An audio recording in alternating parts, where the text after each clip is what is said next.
వర్ష అంటూ నేను రాసిన మొదటి పదం ఖాళీ కాగితంలో ఉన్న నన్ను అక్షరాలుగా మార్చింది.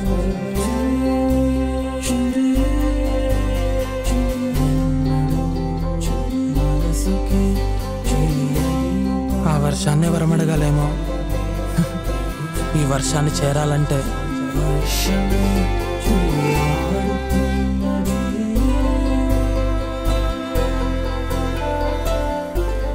తనతో 7 అడుగులైనా ఎన్ని అడుగులైనా వేయడానికి నేను సిద్ధం. కానీ తనకి దగ్గరగా వేసే ప్రతి అడుగు ఎక్కడి నుండి దూరం చేస్తుందనే భయంతో ఆపేశాను.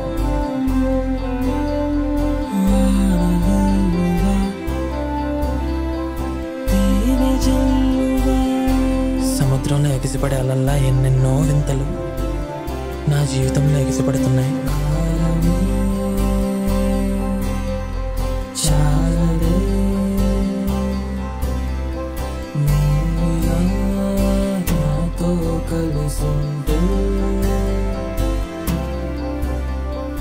ప్రపంచంలోనే వింతలు ఉంటాయి అనుకున్నా, తను వచ్చాక తెలిసింది నా జీవితంలో కూడా వింతలుంటాయని. ఎన్ని వింతలు